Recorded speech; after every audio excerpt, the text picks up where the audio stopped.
မျက်လုံးဖွင့်လိုက်တဲ့အချိန်မှာညအချိန်ရောက်နေပြီဖြစ်တယ်။ပြင်းထန်တဲ့ဗိုက်စာမှုကကျွန်တော်ကိုလွှမ်းမိုးလာခဲ့တယ်။ကျွန်တော်သူမရဲ့လက်ကိုညှင်သာစွာဖယ်လိုက်ပြီးအိယာဘော်ကထက်လာကအဝတ်လဲခန်းဘက်ကိုရှောက်သွားခဲ့တယ်။ကျွန်တော်အကြည့်ကအဝတ်ဗီရိုပေါ်ဖြတ်တန်းသွားခဲ့တယ်။တိတိချာချာစီထားတဲ့အဝတ်စားတွေရဲ့ဘေးမှာအရွယ်အစားနဲ့ချုပ်လုပ်ပုံအားလုံးပြီးပြည့်စုံတဲ့ယောက်ျားဝတ်အဝတ်အစားတစ်တွေတဝက်လောက်နေရာယူထားခဲ့တယ်။လက်ဝတ်ရတနာတစ်တာထဲမှာလည်းတန်မိုးကြီးပြီးလှပတဲ့ယောက်ျားဝတ်လက်ဝတ်ရတနာတွေအများကြီးရှိနေခဲ့တယ်။အဲ့ဒီအချိန်မှာပဲကျွန်တော်နားလည်သွားခဲ့တယ်။သူမကအစောကြီးကလေးကဆုံးဖြတ်ပြီးသားပဲ။ကျွန်တော်ကိုဒီကဘာထဲမှာပိတ်လောင်ထားပြီးသူမဘေးမှာအမြဲတမ်းရှိနေစေဖို့ဒါပေမဲ့အဲ့ဒီအချိန်မှာတော့ပြင်းထန်နေတဲ့ဗိုက်စာမှုကတခြားအတွေ့အလုံးထပ်ပိုးပြီးအရေးကြီးနေခဲ့တယ်။ကျွန်တော်အပေါ်ရအဝတ်အစားတစ်ထည်ကိုကောက်ယူဝတ်လိုက်တယ်။ပြီးတော့ခြေလမ်းတွေအနှဲငယ်ရိမ့်ရိုင်ရင်မိဖို့ကြောင့်လည်းဝင်သွားခဲ့တယ်။ရေခဲတစ်တာကိုဖွင့်လိုက်တဲ့အခါအထဲမှာအစားအစာမျိုးစုံပြည့်နေခဲ့တယ်။အချိန်အတော်ကြာဖိနှိပ်ထားခဲ့ရတဲ့စားချင်စိတ်ကချက်ချင်းပေါက်ကွဲထွက်လာခဲ့တယ်။ကျွန်တော်ကျမ်းပြင်ပေါ်မှာထိုင်ချလိုက်ပြီးလောဘကြီးသလိုအစားအစာတွေကိုစားနေခဲ့တယ်။အချိန်ကြာရှည်စိတ်ပိုင်းဆိုင်ရာပင်ပန်းနှွမ်းနယ်မှုကအတွင်းကဟာတာဖြစ်နေတဲ့နေရာလုံးနဲ့အထီးကျန်မှုကိုအလွန်ကြွစားခြင်းနဲ့ဖြည့်ဆည်းဖို့ပဲကြံခဲ့စေခဲ့တယ်။ကျမ်းပြင်ပေါ်မှာအစားအစာထုတ်ခွန်တွေပြန့်ကျဲနေခဲ့တယ်။ကျွန်တော်ကတော့အစားအစာထဲမှာနစ်မြုပ်နေပြီးနှလုံးသားထဲကဒဏ်ရာတွေနဲ့အထီးကျန်မှုကိုတက်တာစေဖို့ကြိုးစားနေခဲ့တယ်။တစ်ဖက်မှာတော့ဟေမီကနက်ဆိုင်တဲ့အိတ်ဆက်ချင်းတွေကနေထိတ်လန့်ပြီးနိုးလာခဲ့တယ်။သူမအိမ်မက်ဆိုးတစ်ခုမှတ်ခဲ့တယ်။အိမ်မက်ထဲမှာကျွန်တော်တို့နှစ်ယောက်ရဲ့အတူတူဝတ်ထားတဲ့လက်စွပ်ကိုကျွန်တော်ချုပ်လိုက်ပြီးအားနဲ့ပစ်ချလိုက်တယ်။ပြီးတော့နောက်ပြန်လှည့်မကြည့်ပဲထွက်သွားခဲ့တယ်။ဘယ်တော့မှပြန်မလာတော့တယ်လို့မျိုးကြောက်ရွံ့မှုကသူမကိုချက်ချင်းဖမ်းဆီးလိုက်တယ်။မျက်လုံးဖွင့်လိုက်တဲ့အခါသူမဘေးမှာကျွန်တော်မရှိတော့တာကိုတွေးလိုက်ရတယ်။သူမရဲ့နှလုံးသားကရုတ်တရက်နစ်မြုပ်သွားတယ်လို့ခံစားလိုက်ရတယ်။သူမချက်ချင်းထားလိုက်ပြီး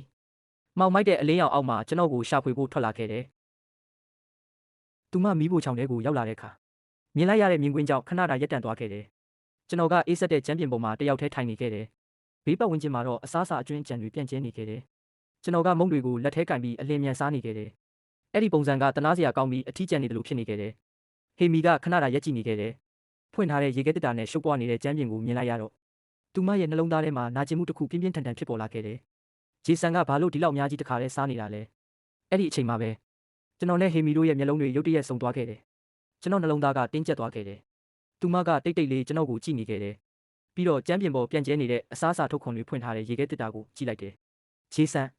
မင်းဘာလို့ဒီလောက်အများကြီးစားနေတာလဲ။မင်းကအရင်ကဒီလိုမျိုးမလုပ်ဘူးလေ။ဟေမီကရုတ်တရက်စိတ်လှုပ်ရှားသွားပြီးခြေလန်းတလန်းရှစ်တိုးလာကအတန်မြင့်ပြောလိုက်တယ်။ဒါကိုဘာမှမဟုတ်ဘူးလို့ဘယ်လိုပြောနိုင်မှာလဲ။တခါတည်းဒီလောက်အများကြီးစားလိုက်ရင်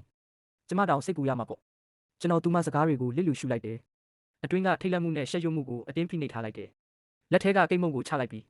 းအတန်ကိုပိုအေးဆက်စေကပြောလိုက်တယ်။မင်းဝင်မပါနဲ့။အဲ့ဒီလိုပြောပြီးနောက်ကျွန်တော်သူမမျက်လုံးတွေကိုမကြည့်ချင်တော့ဘူး။လှည့်ထွက်ပြီးရေချိုးခန်းစီအမြန်ပြေးသွားခဲ့တယ်။တကားကိုအတွင်းကနေတော့ခတ်လိုက်တယ်။ရုတ်တရက်ပြင်းထန်တဲ့အန်ဂျင်စိတ်တစ်ခုတက်လာခဲ့တယ်။ကျွန်တော်အန်ဂျင်စိတ်ကိုထိမနိုင်တော့ပဲဘိုက်ထဲမှာကြံသမျှအားလုံးထွက်သွားတဲ့အထိအန်နေခဲ့တယ်။အပြင်ဘက်မှာတော့ဟေမီကတကားကိုဆက်တိုက်ခောက်နေခဲ့တယ်။သူမရဲ့အတန်ထဲမှာစိုးရိမ်ပူပန်မှုတွေပြည့်နေနေခဲ့တယ်။တကားဖွင့်ပါမင်းဘလို့ဖြစ်နေတာလဲ။နေမကောင်းဘူးလား။မင်းငါ့ကိုမတွေ့ချင်မှသိတယ်။ဒါပေမဲ့မင်းဒီလောက်အများကြီးစားထားတာတခုခုဖြစ်သွားရင်ဘလို့လုပ်မလဲ။ဂျေဆန်ဒီလိုမလုပ်ပါနဲ့။တကားဖွင့်ပြီးကျမကိုကြည့်ခွင့်ပေးပါနော်။ကျွန်တော်ဘာစကားမှမပြောခဲ့ဘူး။နှလုံးသားထဲကစိတ်အနှောက်အယှက်နဲ့နာကျင်မှုကိုတိတ်တိတ်လေးခံနေခဲ့တယ်။အခြေအနေနည်းနည်းပြန်ကောင်းလာတဲ့အချိန်မှာကျွန်တော်ရေချိုးခန်းထဲကရေကန်ဘက်ကိုရှောက်သွားခဲ့တယ်။သွားတိုက်တံကိုယူပြီးသွားတွေကိုအချိန်ချင်းတိုက်ခဲ့တယ်။အရသာတွေမတက်မတာခံစားချက်တွေပျောက်သွားတဲ့အထိအတင်းအကျပ်သွားတိုက်နေခဲ့တယ်။နောက်ဆုံးတော့ပါဇက်ထဲမှာသွေးနဲ့နည်းနည်းခံစားရတဲ့အချိန်မှာရက်လိုက်တယ်။ဒါပေမဲ့အပြင်ဘက်မှာဟေမီကတကားကိုဆက်ပြီးခောက်နေသေးပဲ။ဂျေဆန်သူမရဲ့အတန်ကစိုးရိမ်မှုနဲ့ပြည့်နေခဲ့တယ်။ကျမနောက်ဆုံးတစ်ခါပြောမယ်။တကားဖွင့်မှာမဖွင့်ရင်ငါအတင်းဖွင့်ဝင်မယ်။ဟေမီရဲ့မျက်နှာကအေးဆက်ပြီးအမူအရာကဗလာဖြစ်နေခဲ့တယ်။ကျွန်တော်ရှောက်သွားပြီးတကားကိုဖွင့်လိုက်တယ်။တကားဝါမှာမလုံမရှက်ရက်နေပြီးသူမကိုအေးဆက်တဲ့အကြည့်နဲ့ကြည့်နေခဲ့တယ်။တကယ်ဘလောက်တောင်စားလိုက်တာလဲ။အန်ဂျင်နီလား။ဘိုင်နာနီလား။ဆေးရုံသွားဖို့လူလား။အချိန်အတော်ကြာစုဆောင်းလာခဲ့တဲ့မကျေနပ်မှုတွေနားလည်မှုလွဲမှားမှုတွေဖိနှိပ်ထားခဲ့ရတဲ့ခံစားချက်တွေကနောက်ဆုံးမှလုံးဝပေါက်ကွဲထွက်လာခဲ့တယ်။ကျွန်တော်သူမရဲ့အကြည့်ကိုအတင်းရှောင်လိုက်ပြီးဒေါသနဲ့အော်ပြောလိုက်တယ်။ဝင်မပါနဲ့။ကျွန်တော်ကိုတယောက်တည်းနေခွင့်ပေးလို့မရဘူးလား။ဘာလို့အမြဲတမ်းဒီလောက်ဖိအားပေးနေရတာလဲ။ကျွန်တော်ရဲ့ရုတ်တရက်ပြောင်းလဲသွားတဲ့သဘောထားကြောင့်ဟေမီခဏတာကြောင်သွားခဲ့တယ်။သူမရဲ့မျက်လုံးတွေအနှဲငယ်နီးရဲလာခဲ့ပေမဲ့ရင်ထဲကခါးသီးမှုကိုဆက်ပြီးဖိနှိပ်ထားခဲ့တယ်။ငါဖိအားပေးနေတာမဟုတ်ဘူး။ဂျေဆန်ငါကမင်းအတွက်စိတ်ပူနေတာပါ။တကယ်ဘာဖြစ်နေတာလဲ။ငါဘာမှလုပ်မိလို့လဲ။ပြောပါငါပြင်ပေးမယ်။မင်းမပြင်နိုင်ဘူး။ကျွန်တော်အတန်ကပြင်းထန်ပြီးလှောင်ပြောင်မှုတွေနဲ့ပြည့်နေခဲ့တယ်။ မင်းရဲ့တွေးတဲ့အထိဆွဲနေတဲ့ဒီပိုင်ဆိုင်ခြင်းနဲ့စိတ်ကိုပြင်နိုင်မှာလားအကြောင်းမရှိပဲကျွန်တော်ကိုတန်တရားဝင်တာကိုရပ်နိုင်မှာလားကျွန်တော်အချိန်ပေါင်းများစွာပြောပြီးဟေမီနဲ့ကျွန်တော်ကဟေမီရဲ့နှက်ခမ်းတွေလှုပ်ရှားသွားခဲ့ပေမဲ့သူမရဲ့အတန်ကကျိုးပဲနေတယ်လို့ထွက်လာခဲ့တယ်ငါမင်းကိုမယုံလို့မဟုတ်ဘူးငါကြောက်နေလို့ပါဂျေဆန်မင်းငါကိုထားခဲ့သွားမှာကိုကြောက်တယ်ငါမှမင်းတယောက်ပဲရှိတယ်မင်းမှမင်းကိုယ်တိုင်ပဲရှိတာကျွန်တော်ရဲ့စိတ်ခံစားချက်တွေပိုပြီးပြင်းထန်လာခဲ့တယ်မင်းကကျွန်တော်ကိုဒီမှာပိတ်လောင်ထားတယ်မင်းကကျွန်တော်ကိုကိုယ်ပိုင်ပစ္စည်းတစ်ခုလိုဆက်ဆံတယ်ကျွန်တော်သဘောတူလားမတူလားဆိုတာကိုဘယ်တော့မှမမေးဘူးဟေမီကနာကျင်တဲ့အမူအရာနဲ့ကြည့်နေခဲ့တယ်ငါကမင်းကိုကောင်းကောင်းဆက်ဆံချင်တာပါမင်းအတွက်အကောင်းဆုံးအရာတွေပေးချင်တာပါဒီလိုလုပ်ရင်မင်းငါကိုဘယ်တော့မှမထားခဲ့ဘူးလို့ထင်ခဲ့တာသူမကရှုပ်ထွေးပြီးနာကျင်နေခဲ့တယ်ကျွန်တော်ဘာကြောင့်ရုတ်တရက်ဒီလောက်ပောက်ကွဲသွားမှန်းသူမအပြေးအဝနားမလည်နိုင်ခဲ့ဘူးဒါပေမဲ့သူမမျက်လုံးထဲကရိုးသားမှုကိုမြင်လိုက်ရတဲ့အခါကျွန်တော်ရဲ့ဒေါသတွေတဖြည်းဖြည်းပျောက်ကွယ်သွားခဲ့တယ်ကျွန်တော်ဆက်ပြီးပြောနေမိခဲ့တယ်စိတ်ထဲမှာဖော်ပြလို့မရတဲ့မငြိမ်မသက်မှုတစ်ခုနဲ့ရောထွေးနေခဲ့တယ်ကျွန်တော်မျက်လုံးတွေကဗလာဖြစ်လာခဲ့တယ်အသက်မဲ့တယ်လို့ခံစားလာရတယ်တည်ငြိမ်တဲ့အတန်နဲ့သူမရဲ့လက်တွေကိုဖြည်းဖြည်းဖယ်လိုက်ပြီးသူမရဲ့စိတ်ကျသွားတဲ့အမူအရာကိုလစ်လူရှုကပြောလိုက်တယ်နောက်ထပ်ကျွန်တော်နောက်မလိုက်ပါနဲ့အဲ့ဒီလိုပြောပြီးသူမရဲ့လက်ကိုလှုပ်လိုက်တယ်ပြီးတော့ဓာတ်လေကားဘက်ကိုလှည့်လျှောက်သွားခဲ့တယ်ဓာတ်လေကားတကားကဖြည်းဖြည်းချင်းပွင့်လာခဲ့တယ်ဒါပေမဲ့အဲ့ဒီအချိန်မှာပဲနောက်ကနေရုတ်တရက်အားတစ်ခုလာခံစားလိုက်ရတယ်ဟေမီကပြေးလာပြီးကျွန်တော်ကိုတင်းတင်းဖက်ထားခဲ့တယ်ကျေးဇူးပြုပြီးမသွားပါနဲ့ကျွန်တော်မျက်နှာမှာတော့အမူအရာမရှိခဲ့ဘူးအချိန်အတော်ကြာတိတ်တိတ်လေးရက်နေခဲ့တယ်သူမကထပ်ပြောလာခဲ့တယ်မနေနိုင်ဘူးလားငါတို့ဒီအကြောင်းကိုတေချာပြောပြီးဖြေရှင်းလို့မရဘူးလားကျွန်တော်အတန်ထဲမှာနှွေးထွေးမှုအနှဲငယ်တောင်မရှိခဲ့ဘူးဟေမီဒီလိုလုပ်เสียရမလိုပါဘူးသူမရဲ့နှလုံးသားကရုတ်တရက်တင်းကျပ်သွားခဲ့တယ်ကျွန်တော်တို့နှစ်ယောက်လုံးအချိန်တော်ကြာတိတ်ဆိတ်နေခဲ့ကြတယ်ဟေမီရဲ့အတန်ကပင်ပန်းနွမ်းနယ်မှုတွေနဲ့လေးလံနေခဲ့တယ်ခဏလောက်ဒီမှာပဲနေပြီးငါ့ကိုစောင့်ပေးပါမသွားပါနဲ့ကျွန်တော်ကတော့အဲ့ဒီနေရာမှာပဲမလုံမရှက်ရက်နေခဲ့တယ်ခဏအကြာမှဟေမီပြန်လာခဲ့တယ်သူမလက်ထဲမှာအဖြူရောင်ဝေးယုံတစ်ထည်ပါလာခဲ့တယ်အဲ့ဒီဝေးယုံကလွတ်လပ်ပြီးပေါ်ပါတဲ့ပုံစံမျိုးဖြစ်နေခဲ့တယ်သူမကနီးကပ်လာပြီးကျွန်တော်အင်ဂျီကျဲသီးတွေကိုဖြုတ်ဖို့လက်လန်းလိုက်တယ်ကျွန်တော်ကတော့အေးဆက်တဲ့အကြည့်နဲ့သူမကိုကြည့်နေခဲ့တယ်နှက်ခမ်းထောက်မှာလှောင်ပြောင်းသလိုအပြုံးတစ်ခုပေါ်လာခဲ့တယ်ဟေမီရဲ့လှုပ်ရှားမှုကရုတ်တရက်ရပ်တန့်သွားခဲ့တယ်ငါကမင်းပို့ပြီးတက်တောင့်တက်တာဖြစ်စေချင်လို့ပါအချိန်ကြာကြာစူဆောင်းထားခဲ့တဲ့ပဋိပက္ခတွေကနောက်ဆုံးမှလုံးဝပေါက်ကွဲသွားခဲ့တယ်ကျွန်တော်လက်ကိုမြှောက်ပြီးသူမကိုအားနဲ့တွန်းဖယ်လိုက်တယ်အဲ့ဒီအခိုက်အတန့်မှာထွက်ပေါ်လာတဲ့အတန်ကအလွန်ရှင်းလင်းပြီးဆူရှာနေခဲ့တယ်လေတူးကချက်ချင်းအိတ်ခဲသွားတယ်လို့ဖြစ်သွားခဲ့တယ်ဟေမီကအဲ့ဒီနေရာမှာပဲကြောင်ပြီးရက်နေခဲ့တယ်သူမရဲ့မျက်လုံးတွေထဲမှာတော့အံ့အားသင့်မှုနဲ့မယုံကြည်နိုင်မှုတွေပြည့်နေခဲ့တယ်သူမဟာဘယ်တော့မှဒီလိုမျိုးဆက်ဆံခံရဘူးမှမဟုတ်ဘူးဂျေဆန်တကယ်ပဲကျမကိုဒီလိုမျိုးညှင်းပယ်ရမှာလားကျွန်တော်မျက်နှာမှာတော့အမူအရာမရှိခဲ့ဘူးကျွန်တော်ပြောပြီးသားပဲကျွန်တော်ကိုအတင်းမလုပ်ပါနဲ့ကျွန်တော်ကိုချုံနှောင်ဖို့မကြိုးစားပါနဲ့ဟေမီရဲ့အသက်ရှူတန်ကမြန်လာခဲ့တယ်သူမဟာထိန်းချုပ်မှုပျောက်ဆုံးတော့မဲ့အခြေအနေထိရောက်လာခဲ့တယ်ဒါဆို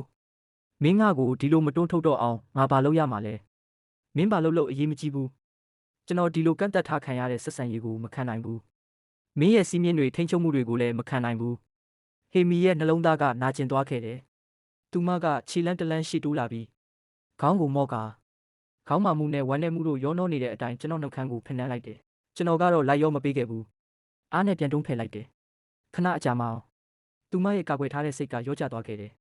သူမကဝိယုံကိုယူပြီးကျွန်တော်ပုံမှာတိတ်တိတ်လေးဝတ်ပေးလိုက်တယ်ကျွန်တော်သူမရဲ့မျက်လုံးတွေကိုကြည့်လိုက်တယ်အဲ့ဒီအချိန်မှာသူမရဲ့အပြင်းတဲ့အမူအရာတွေအလုံးပျောက်ကွယ်သွားခဲ့ပြီးကြံရှိနေတာကတော့နှိမ့်ချပြီးအကူညီမဲ့နေတဲ့အမူအရာတစ်ခုပဲဖြစ်နေခဲ့တယ်ဂျေဆန်တောင်းပန်ပါတယ်ငါ့ကိုအရင်ဆုံးနမ်းပေးလို့မရဘူးလားကျွန်တော်အဲ့ဒီနေရာမှာပဲကြောင်သွားခဲ့တယ်ပဏိပခကိုထပ်မတိုးချင်တော့တာကြောင့်လက်ကိုဆန့်ပြီးသူမရဲ့ခါကိုညင်သာစွာကင်လိုက်တယ်ပြီးတော့နှက်ခမ်းကိုနူးညံ့စွာထိလိုက်တယ်သူမရဲ့မျက်လုံးထဲမှာနူးညံ့တဲ့အပြုံးတစ်ခုပေါ်လာခဲ့တယ်ဒါပေမဲ့အဲ့ဒီအပြုံးနောက်မှာတော့ဖျောက်ဖျက်လို့မရတဲ့ဝမ်းနည်းမှုတစ်ခုရှိနေခဲ့တယ်ဂျေဆန်မင်းရဲ့အမြင်ဟောင်းတွေကိုနည်းနည်းလောက်လွှတ်ချကြည့်ပါတဆင့်ချင်းစီတနေ့မှကျမကိုသဘောကျလာနိုင်မလားကျွန်တော်နှလုံးသားကရုတ်တရက်ခုန်သွားခဲ့တယ်ကျွန်တော်တို့နှစ်ယောက်ကြားကကြီးမားတဲ့ကွာဟချက်တွေရှည်လျားတဲ့အကွာဝေးတွေဖိအားပေးနေတဲ့ဒီဆက်ဆံရေးတွေအားလုံးကကျွန်တော်တို့ဟာတယောက်နဲ့တယောက်မသိတော့ဘူးလို့သတိပေးနေခဲ့တယ်ကျွန်တော်သူမရဲ့အကြည့်ကိုရှောင်လိုက်ပြီးအရေးမကြီးတဲ့အကြောင်းပြချက်တစ်ခုရှာလိုက်တယ်ကျွန်တော်နေမကောင်းဘူးအိတ်ချင်တယ်အဲ့ဒီလိုပြောပြီးကျွန်တော်လက်ကအိတ်ခမ်းနဲ့ပြန်ဝင်သွားခဲ့တယ်အန်အောစရာကတော့သူမကကျွန်တော်နဲ့ထပ်ပြီးမငင်းခုန်ခဲ့ဘူးသူမကအလင်းတောက်လုံးနဲ့မိကြီးကိုပိတ်လိုက်ပြီးအဲ့ရဘေးကနူးညံ့တဲ့ညမီးလေးတစ်ခုပဲထားခဲ့တယ်ပြီးတော့နီးကပ်လာကကျွန်တော်စံပင်ကိုညင်သာစွာထိတွေ့လိုက်တယ်နဘူးပေါ်မှာနှုတ်ဆက်အနမ်းလေးတစ်ခုပေးပြီးတိတ်တိတ်လေးအိတ်ခမ်းထဲကနေထွက်သွားခဲ့တယ် အခန်းထဲမှာချက်ချင်းတိတ်ဆိတ်သွားခဲ့တယ်မရှင်းပြနိုင်တဲ့လွတ်လပ်မှုမဲ့တဲ့ခံစားချက်တစ်ခုကျွန်တော်ရင်ထဲမှာပေါ်လာခဲ့ပေမဲ့မကြခင်မှာပဲစိတ်ကိုပြန်ထိန်းလိုက်တယ်မခံစားတဲ့ခံစားချက်တွေကိုဖိနှိပ်လိုက်တယ်သူမနဲ့ကျွန်တော်ကတူညီတဲ့လမ်းပေါ်မှာမရှိခဲ့ဘူးသူမရဲ့ခဏတာနူးညံ့မှုတွေကအမြဲတမ်းမတည်မြဲနိုင်ဘူးအသည့်အဆန်းခံစားချက်တွေပျောက်သွားတဲ့အချိန်မှာအရာအလုံးကအစကလိုပြန်ဖြစ်သွားလိမ့်မယ်ကျွန်တော်ကောင်းကလေးလံလာခဲ့တယ်မကြခင်မှာပဲနှက်ဆိုင်တဲ့အိတ်ဆက်ချင်းတွေကိုကျွန်တော်ကြာသွားခဲ့တယ်နောက်တစ်နေ့မနက်မှာကျွန်တော်ဖုန်းအလန့်တန်ကြောင့်ကျွန်တော်နိုးလာခဲ့တယ်ကျွန်တော်ရင်ခွင်ထဲမှာတခြားလူတစ်ယောက်ရှိနေခဲ့တယ်ဒါပေမဲ့ဒီအခြေအနေကိုမအံ့ဩတော့ပဲကျွန်တော်အနှဲငယ်ပြုံးလိုက်မိတယ်ဟေးမီနိုးတော့ကျွန်တော်မှအတန်းရှိသေးတယ်မနေ့ညကအစာအိမ်မအီမတာဖြစ်ခဲ့တာကိုကျွန်တော်သတိရမိတယ်အဲ့ဒီအချိန်မှာဟေးမီကတိတ်တိတ်လေးဆေးပေးခဲ့ပြီးကျွန်တော်အစာအိမ်တက်တာအောင်စောင့်ရှောက်ပေးခဲ့တယ်လူတစ်ယောက်ကကိုယ်ခန္ဓာနဲ့စိတ်ပိုင်းဆိုင်ရာအားနည်းနေတဲ့အချိန်မှာအလိုလိုကိုယ့်ရဲ့ခံစားချက်တွေကိုလိုက်နာမိတတ်တယ်ဘာမှမတတ်နိုင်ဘူးဟေးမီကကျွန်တော်အနားကိုလာပြီးမျက်လုံးဖွင့်ပေးခဲ့တယ်ကျွန်တော်ကဘာမှမပြောနိုင်ပဲတိတ်ဆိတ်နေခဲ့တယ်ကျွန်တော်ကထိုင်နေပြီးအတန်မထွက်နိုင်တယ်လို့ဗလာကျင်းနေတယ်လို့ခံစားရတယ်ဟေးမီကထပ်ပြီးကျွန်တော်အနားကိုလာကထူပေးခဲ့တယ်သူမကအလေးနဲ့ရှိတဲ့အတန်နဲ့စိုးရိမ်မှုအပြည့်နဲ့ပြောခဲ့တယ်ဂျေဆန်အခုကစပြီးအစားကိုတေချာစားပါကိုဒီလိုမနှိပ်စက်တော့နဲ့ဟုတ်ပြီလားကျွန်တော်ကမလုံမရှက်တိတ်ဆိတ်နေခဲ့တယ်ပြီးတော့လှဲ့ကမျက်နှာတစ်ဖို့သွားခဲ့တယ်လက်ချောင်းတွေကမျက်နှာတုပ်ပွားကိုထိတွေ့မိတဲ့အချိန်မှာအပြစ်ရှိသလိုနဲ့ရှုပ်ထွေးတဲ့ခံစားချက်တစ်ခုရင်ထဲမှာပေါ်လာခဲ့တယ်ဟေမီကထူးချွန်ပြီးထူးခြားတဲ့သူတစ်ယောက်ဖြစ်ခဲ့တယ်သူမကအောင်မြင်မှုအတွက်မွေးဖွားလာတဲ့သူတစ်ယောက်ဖြစ်နေခဲ့တယ်ဒါပေမဲ့ဆန့်ကျင်ဘက်အနေနဲ့ကျွန်တော်ကတော့နာကျင်မှုတွေနဲ့ပြည့်နေတဲ့အတိတ်ကိုပိုင်ဆိုင်ထားတဲ့သူတစ်ယောက်ဖြစ်ခဲ့တယ်ကျွန်တော်ကမိဘမဲ့ကေဟာမှာကြီးပြင်းလာခဲ့တယ်ကျွန်တော်ရဲ့ချမ်းသာတဲ့မိသားစုလို့ခေါ်တဲ့မိဘအရင်းတွေကတော့ကျွန်တော်ကိုနှွေးထွေးမှုတစ်ဆက်တောင်မပေးခဲ့ကြဘူးသူတို့ရဲ့အေးဆက်တဲ့ချစ်ချင်းကိုကျွန်တော်မတောင်းတခဲ့ဘူးအဲ့ဒီအရာကိုကိုယ်ပိုင်အဖြစ်လက်ခံရမှာတော့အမြဲကြောက်ရွံ့ခဲ့တယ်ဟေမီရဲ့ပြင်းထန်တဲ့ချစ်ချင်းကဘလောက်ကြာတည်မြဲနိုင်မလဲမိဘမဲ့ကေဟာကဆီယာမကြီးတယောက်ပြောခဲ့ဘူးတယ်အချစ်ဆိုတာအပြောင်းလဲအများဆုံးအရာတစ်ခုပါအဲ့ဒီစကားကိုကျွန်တော်အမြဲမှတ်သားထားခဲ့တယ်ကိုယ်စိတ်ကိုရှင်းလင်းအောင်ထားဖို့နဲ့ထိန်းချုပ်နိုင်ဖို့ကြိုးစားခဲ့တယ်နူးညံ့တဲ့ချစ်ချင်းတွေကိုဘယ်တော့မှမတွေ့ရဘူးကိုအမြဲတားဆီးခဲ့တယ်ချစ်ချင်းနဲ့မကြောက်တဲ့၍ကျွန်တော်ချီနှောင်ခံရမှာမဟုတ်ဘူးလို့ထင်ခဲ့တယ်မျက်နှာတစ်ပြီးတဲ့နောက်ကျွန်တော်တို့နှစ်ယောက်အပြင်ထွက်ဖို့ပြင်ဆင်ခဲ့ကြတယ်ကျွန်တော်ကဓာတ်လေကားဘက်ကိုသွားခဲ့ပေမဲ့ဟေမီကတော့မီးဖိုချောင်ဘက်ကိုလှည့်သွားခဲ့တယ်သူမကကျွန်တော်ကိုနောက်ပြောင်တယ်လို့ကြည့်ပြီးဘိုက်ဗလာနဲ့ထွက်တော့မလို့လားလို့ပြောခဲ့တယ်ဒီအပိုင်းနောက်မှာပဲကျွန်တော်ခဏတာအံ့အားသင့်သွားခဲ့တယ်မနက်စာလာကျွန်တော်မျက်နှာကတင်းမာသွားခဲ့တယ်မနေ့ညကအများကြီးစားထားပြီးအခုတော့ဘိုက်မစားသေးဘူးလို့ကျွန်တော်ရှင်းပြခဲ့တယ်ဟေမီကဘာမှပြန်မပြောခဲ့ဘူးသူမကထမင်းပေါင်းအိုးကိုဖွင့်လိုက်တယ်ဝက်သားနဲ့ရာစုနှစ်ဦးစံပြုတ်ရဲ့မွေးပြက်တဲ့အနှံ့ကအခန်းထဲကိုချက်ချင်းပြန့်နှံ့လာခဲ့တယ်ကျွန်တော်ကစိတ်ထဲမှာအလိုလိုညှင်းဆန်ခြင်းနဲ့ခံစားချက်နဲ့ပကံကိုကြည့်နေခဲ့တယ်ဟေမီကကျွန်တော်အတွေးကိုချက်ချင်းသိသွားခဲ့တယ်သူမရဲ့အမူအရာကအေးဆက်သွားခဲ့တယ်မသွားခင်ဒါကိုအကုန်စားသွားမင်းရဲ့ကျမ်းမာရေးကအရေးကြီးဆုံးပဲတခြားຢာတွေထက်အရေးကြီးတယ်ကျွန်တော်လည်းညင်းလို့မရတော့တာကြောင့်ပကံကိုယူပြီးမြန်တောက်လိုက်တယ်ဟေမီကချက်ချင်းပဲရေနွေးနဲ့အစာအိမ်ဆေးတောင်တွေယူလာပေးခဲ့တယ်ဆေးကိုတေချာတောက်ကျွန်တော်ဆေးတွေယူပြီးမျိုးချလိုက်တယ်ကျွန်တော်သွားတော့မယ်နောက်ကျတော့မယ်အဲ့ဒီလိုပြောပြီးဓာတ်လေကားဘက်ကိုလှည့်သွားခဲ့တယ်ဒါပေမဲ့သူမရဲ့အတန်ကကျွန်တော်ကိုရက်တန့်စေခဲ့တယ်အတန်ထဲမှာမကျေနပ်မှုထင်ရှားနေခဲ့တယ်ဘဲကိုအပြေးသွားနေတာလဲကျွန်တော်ခြေလမ်းတွေရက်သွားခဲ့တယ်တကယ်နောက်ကျနေပြီလေဟေမီကဖြည်းဖြည်းချင်းကျွန်တော်စီလျှောက်လာခဲ့တယ်ကျောင်းကိုလမ်းလျှောက်သွားဖို့စဉ်းစားနေတာလားကျွန်တော်စကားမပြောနိုင်တော့ဘူးခဏလေးကပဲဒီနေရာကနေအမြန်ထွက်ပြေးချင်ခဲ့တာဘယ်လိုသွားရမလဲဆိုတာတော့မစဉ်းစားထားခဲ့ဘူးကျွန်တော်သူမကိုကြည့်လိုက်တယ်ကျွန်တော်ကိုလိုက်ပို့ပေးနိုင်မလားသူမရဲ့အတန်ကနူးညံ့သွားခဲ့တယ်တခါအနမ်းပေးရင်လိုက်ပို့ပေးမယ်ကောင်းပြီကျွန်တော်ခဏလောက်တောင့်တင်းနေခဲ့ပေမဲ့နောက်ဆုံးမှာတော့သူမရဲ့နှက်ခမ်းကိုပေါ့ပပထိလိုက်တယ်ဒါနဲ့မလုံလောက်သေးဘူးသူမကတိုးတိုးလေးပြောခဲ့တယ်ဒါပေမဲ့အတင်းအကျပ်မလုပ်ခဲ့ဘူးသူမကနီးကပ်လာပြီးမင်းမသွားစေချင်ဘူးလို့ပြောခဲ့တယ်ပြီးတော့နူးညံ့တဲ့အနမ်းတစ်ခုပေးကခဏအကြာမှာဖြည်းဖြည်းချင်းခွာသွားခဲ့တယ်အဲ့ဒီအချိန်မှာလေတုကတင်းမာမှုနဲ့ထိန်းချုပ်ထားတဲ့ခံစားချက်တွေနဲ့ပြည့်နေခဲ့တယ်ဟေမီကလက်မြောက်ပြီးကျွန်တော်အင်ဂျီကျဲသီးတွေကိုဂယုတစိုက်ပြန်တက်ပေးခဲ့တယ်ဒီညပြန်လာခဲ့ကျမနဲ့အတူနေပါကျွန်တော်ကတော့အေးဆက်တဲ့မျက်နှာနဲ့သူမရဲ့အကြည့်ကိုရှောင်နေခဲ့ပြီးဘာမှမဖြေခဲ့ဘူးပြီးတော့လှဲ့ကဓာတ်လေကားထဲဝင်သွားခဲ့တယ်တကားကဖြည်းဖြည်းချင်းပိတ်သွားခဲ့တယ်ဟေမီရဲ့မျောလင့်နေတဲ့အကြည့်နဲ့နူးညံ့မှုတွေကိုအပြင်မှာခြံထားခဲ့ရင်ကျွန်တော်ကအေးဆက်တဲ့ဓာတ်လေကားနဲ့ရန်ကိုမိပြီးတပြင်းရှည်ကြီးချလိုက်တယ်ကားကကျောင်းဝင်ပေါက်ရှိမှာချုံးမွေ့စွာရက်သွားခဲ့တယ်ကျွန်တော်တကားဖွင့်ပြီးဆင်းလိုက်တယ်နောက်ကြည့်မှန်တဲ့ကဟေမီရဲ့အကြည့်ကိုမကြည့်ရတာကြောင့်နောက်ပြန်မလဲပဲအတွင်းဘက်ကိုရှောက်ဝင်သွားခဲ့တယ်စာသင်ခန်းထဲဝင်လိုက်တာနဲ့ဆူဆန်ကစာအုပ်တွေကိုလက်ထဲဖတ်ထားပြီးကျွန်တော်စီလျှောက်လာခဲ့တယ်ဂျေဆန်မနေ့ကမင်းရုတ်တရက်ထွက်သွားတာတခုခုဖြစ်သွားလို့လား ကျွန်တော်အနှဲငယ်လန့်သွားပြီးခေါင်းကိုအမြန်ခါလိုက်တယ်မဟုတ်ပါဘူးဘာမှမဖြစ်ပါဘူးအိမ်မှာအရေးပေါ်ကိစ္စရှိလို့ပါဆူဆန်ကထပ်မမေးတော့ဘူးသူမကစာမတ်စုတွေကိုပဲလှမ်းပေးခဲ့တယ်မနေ့ကမင်းလွတ်သွားတဲ့သင်ခန်းစာရဲ့အရေးကြီးတဲ့အချက်တွေပါမင်းအတွက်စူးစီးပေးထားတယ်ကျွန်တော်စာရွက်တွေကိုယူလိုက်တယ်သူမရဲ့နှွေးထွေးတဲ့လက်ချောင်းတွေကျွန်တော်လက်နဲ့ထိသွားတဲ့အခိုက်အလိုလိုလက်ကိုပြန်ဆွဲလိုက်မိတယ်အရင်ကဖြစ်ခဲ့တဲ့ပြဿနာတွေကြောင့်အခုတော့မိန်းကလေးတွေနဲ့အရန်နီးကပ်ဖို့မရဲတော့ဘူးအဲ့ဒီအချိန်မှာပဲအနက်ရောင်ဝတ်စုံဝတ်ထားတဲ့အမျိုးသားအချို့စာသင်ခန်းထဲဝင်လာခဲ့တယ်မစ္စတာဂျေဆန်မစ္စဟေမီကတနေ့လုံးမင်းရဲ့လုံခြုံရေးအတွက်ကျွန်တော်တို့ကိုစောင့်ရှောက်ပေးဖို့အမိန့်ပေးထားပါတယ်အခန်းထဲကလူတိုင်းရဲ့မျက်လုံးတွေချက်ချင်းကျွန်တော်စီရောက်လာခဲ့တယ်တချို့ကစိတ်ဝင်စားတဲ့အကြည့်နဲ့ကြည့်နေကြတယ်တချို့ကတော့အထင်သေးတဲ့အကြည့်တွေနဲ့ကြည့်နေကြတယ်အဲ့ဒီတိုးတိုးပြောဆိုတန်တွေကအနဲ့ထိုးသလိုကျွန်တော်ရင်ထဲထိခိုက်စေခဲ့တယ်ကျွန်တော်လက်သီးကိုတင်းတင်းဆုပ်လိုက်တယ်ကျွန်တော်မလိုအပ်ဘူးထွက်သွားပါဥဆောင်လာတဲ့အဆောင်ကတော့လေးစားတဲ့အမူအရာနဲ့ပြန်ဖြေခဲ့တယ်မစ္စတာဂျေဆန်ဒါကမစ္စဟေမီရဲ့အမိန့်ပါကျွန်တော်တို့မနာခံလို့မရပါဘူးကျွန်တော်သိတယ်ဟေမီကဆုံးဖြတ်ချက်တစ်ခုချလိုက်ပြီဆိုရင်ဘယ်တော့မှပြန်လှည့်မှာမဟုတ်ဘူးကျွန်တော်စပွဲပေါ်ပြန်မိလိုက်ပြီးမျက်နှာကိုလက်မောင်းနဲ့ဖုံးထားလိုက်တယ်ရင်ထဲမှာအလွန်ပင်ပန်းနေခဲ့တယ်ကျွန်တော်အမြဲလိုချင်ခဲ့တာကချီကျူးခံရတဲ့ဘဝမျိုးမဟုတ်ဘူးဟေမီမိသားစုရဲ့အချစ်ဆုံးသူဆိုတဲ့အဆင့်တန်းမျိုးလည်းမဟုတ်ဘူးအာနာနဲ့ငွေကြေးတွေကိုဖယ်ထားလိုက်ရင်ဒါကရွေးချယ်မှုတစ်ခုမဟုတ်ခဲ့ဘူးဆိုးရွားတဲ့ကံကြမ္မာတစ်ခုအန္တရာယ်များတဲ့ခရီးတစ်ခုလိုပဲဖြစ်နေခဲ့တယ်ကံကြမ္မာကတယောက်နဲ့တယောက်လုံးဝမတူညီတဲ့လူနှစ်ယောက်ကိုတွဲဖက်ပေးခဲ့တယ်ထူးဆန်းတဲ့သတင်းတစ်ပုဒ်လိုမျိုးပေါ့စာသင်ခန်းအဆောက်အုံကနေထွက်လာတဲ့အချိန်မှာကျွန်တော်ရင်းနှီးနေတဲ့ကားတစ်စီးကိုမြင်လိုက်ရတယ်ဟေမီရဲ့ Rolls Royce ကရှေ့မှာရပ်ထားခဲ့တယ်သူမကနောက်ခန်းမှာထိုင်နေခဲ့တယ်ဂျေဆန်ဒီကိုလာသူမကပြောခဲ့တယ်ကျွန်တော်ခဏလောက်တွန့်ဆုတ်နေခဲ့ပေမဲ့နောက်ဆုံးမှာတော့ကားထဲဝင်လိုက်တယ်ဟေမီကချက်ချင်းနီးကပ်လာပြီးတဘာဝကြကြကျွန်တော်လက်ကိုကိုင်းလိုက်တယ်ပြီးတော့ခေါင်းကိုကျွန်တော်ပခုံးပေါ်မိလိုက်တယ်နှင်းစီပန်းလိုနူးညံ့တဲ့ရနံ့ကကျွန်တော်နှာခေါင်းထဲဝင်လာခဲ့ပြီးရင်ထဲကတင်းမာမှုတွေအနှဲငယ်လျော့သွားခဲ့တယ်ဒီနေ့ကျောင်းမှာလိမ္မာခဲ့လားသူမရဲ့အတန်ကကလေးတစ်ယောက်ကိုချော့တယ်လို့နူးညံ့နေခဲ့တယ်ကျွန်တော်ကတော့အတန်မထွက်ဘဲအင်းလိုပဲပြန်ဖြေလိုက်တယ်ဟေမီကကျွန်တော်စိတ်ကြနေတဲ့အခြေအနေကိုတတိထားမိသွားခဲ့တယ်သူမလက်ကိုမြှောက်ပြီးကျွန်တော်ဘာကိုညင်သာစွာပို့လိုက်တယ်မင်းမကြိုက်ဘူးလားမင်းနောက်လိုက်နေတဲ့အဆောင်တွေကိုပြန်ရုပ်သိမ်းပေးမယ်ကျွန်တော်သူမကိုကြည့်လိုက်တယ်မျက်လုံးထဲမှာအံ့ဩမှုတွေပြည့်နေခဲ့တယ်အမြဲတမ်းကောင်းပါပြီးအလျှော့မပေးတဲ့ဟေမီကကျွန်တော်အတွက်ဒီလိုအလျှော့ပေးမယ်လို့မထင်ခဲ့ဘူးဂျေဆန်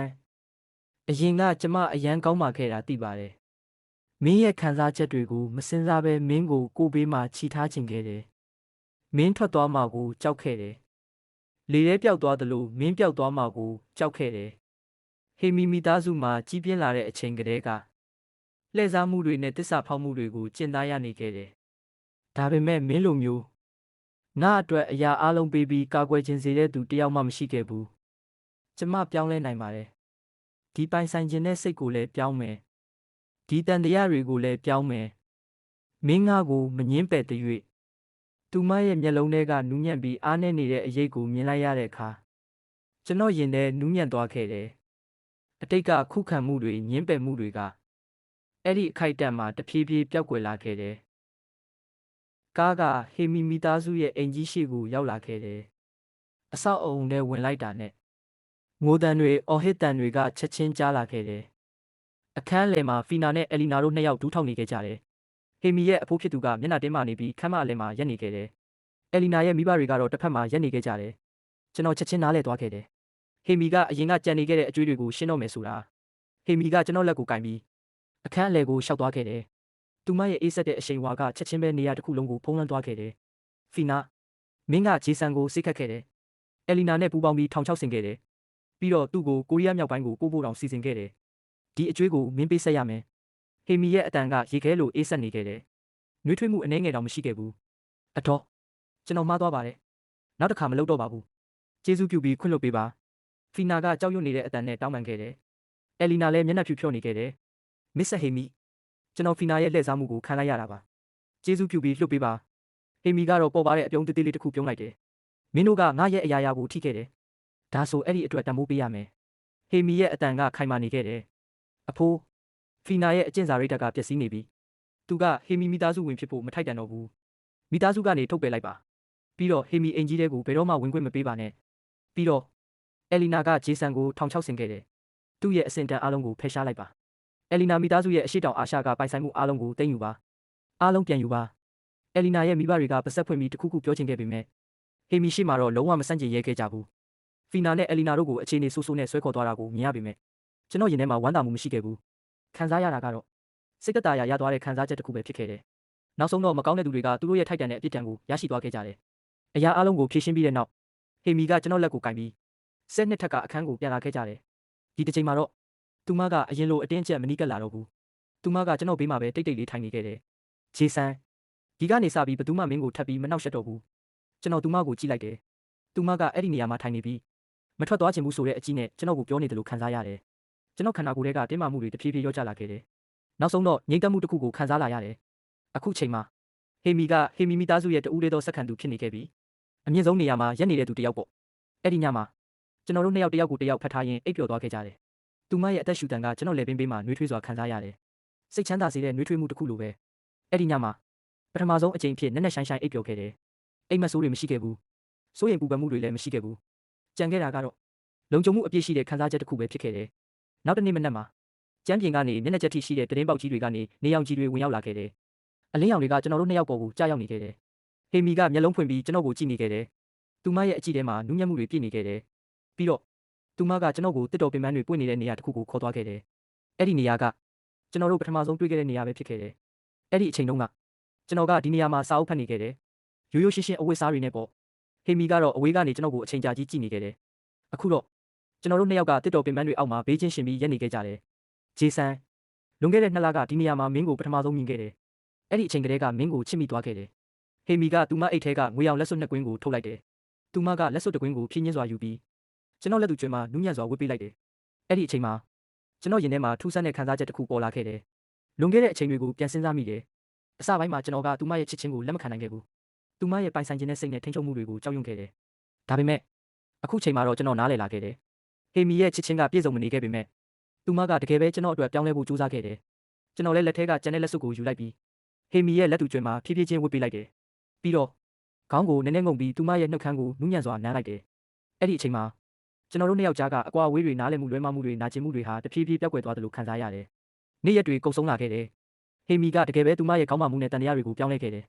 ကျွန်တော်ကိုအရင်လိုအတင်းကျပ်သူမဘေးမှာချုပ်ထားတာမျိုးမလုပ်တော့ဘူးသူမကကျွန်တော်တက္ကသိုလ်သွားတဲ့အခါအတူလိုက်လာခဲ့တယ်စာသင်ခန်းရဲ့နောက်ဆုံးတန်းမှာထိုင်ပြီးတိတ်တိတ်လေးကျွန်တော်ကိုကြည့်နေခဲ့တယ်ညနေအထိစာရေးနေတဲ့အခါသူမကဘာမှမပြောဘဲနွေးနွေးထွေးထွေးတို့တစ်ခွက်ယူလာပေးခဲ့တယ်တဖြည်းဖြည်းနဲ့ကျွန်တော်လည်းကိုယ့်ရဲ့ခုခံမှုတွေစိုးရိမ်မှုတွေကိုလွှတ်ချလာခဲ့တယ်သူမရဲ့ချစ်ချင်းကိုတဘာဝအတိုင်းလက်ခံလာခဲ့တယ်ပြီးတော့ကျွန်တော်လည်းသူမကိုစိတ်ပြည့်နဲ့ပြန်ချစ်လာခဲ့တယ်စောင်းရသည်ရဲ့စောင်းရင်နေ့တစ်နေ့မှာနေအောင်ကတောက်ပန်နေခဲ့တယ်ကျွန်တော်အသက်23နှစ်ပြည့်ပြီးမကြခင်မှာပဲဟေမီကမနက်အစောကြီးကျွန်တော်ကိုခေါ်ပြီးလက်ထပ်စာချုပ်ယူဖို့မှတ်ပုံတင်ရုံကိုတွားခဲ့တယ်လက်ထဲမှာအနီရောင်စာအုပ်လေးကိုကင်ထားရင်းကျွန်တော်ကအဲ့ဒီအလေးချိန်လေးထဲမှာပျော်ရွှင်မှုတွေအပြည့်ရှိနေတယ်လို့ခံစားရတယ်ဟေမီကလက်ထပ်စာချုပ်ပေါ်ကဓာတ်ပုံလေးကိုကြည့်ပြီးကလေးတယောက်လိုပျော်ရွှင်စွာပြုံးနေခဲ့တယ်မင်္ဂလာပွဲကရိုးရှင်းပြီးနှွေးထွေးခဲ့တယ်အလွန်အကျွံခမ်းနားထည်ဝါမှုတွေမရှိဘဲရင်းနှီးတဲ့မိသားစုဝင်တွေနဲ့တငယ်ချင်းအနေငယ်ပဲတက်ရောက်ခဲ့ကြတယ်မီလာဖိုးကကျွန်တော်တို့နှစ်ယောက်ကိုအပြည့်အဝကျင်းတဲ့အကြည့်နဲ့ကြည့်နေခဲ့တယ်အဖိုးကျွန်တော်ဟေမီကိုတစ်သက်လုံးဂရုစိုက်ပေးသွားပါမယ်မင်္ဂလာဆောင်ပြီးနောက်ဘဝကတိတ်ဆိတ်ပြီးပျော်ရွှင်စရာကောင်းတဲ့ဘဝတစ်ခုဖြစ်လာခဲ့တယ်ကျွန်တော်တက္ကသိုလ်ကိုအဆင်ပြေပြေနဲ့ဘွဲ့ရခဲ့ပြီးမီလာကုမ္ပဏီထဲဝင်ရောက်ကဟေမီနဲ့အတူစီးပွားရေးတွေကိုစီမံခန့်ခွဲခဲ့တယ်စီးပွားရေးလောကထဲမှာတော့သူမကအရင်လိုပဲကြောက်စရာကောင်းတဲ့မစ္စမီလာဖြစ်နေသေးပဲ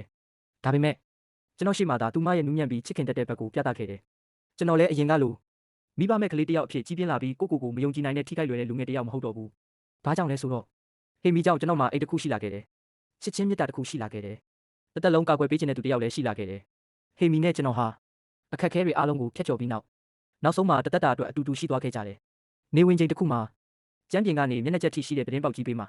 ကျွန်တော်တို့နှစ်ယောက်တယောက်ကိုတယောက်မိကပ်ရင်အပြင်ဘက်ကအိမ်အောင်ပေါင်းများစွာရဲ့မီးရောင်တွေကိုကြည့်နေခဲ့ကြတယ်ဟေမီကကျွန်တော်ရင်ခွင်ထဲမိပြီးတိုးတိုးလေးပြောခဲ့တယ်ဂျေဆန်ကျေးဇူးတင်ပါတယ်ကျမမင်းကိုလွတ်မပေးခဲ့လို့ကျွန်တော်လည်းတိတ်တိတ်လေးပြုံးလိုက်တယ်ဟုတ်တယ်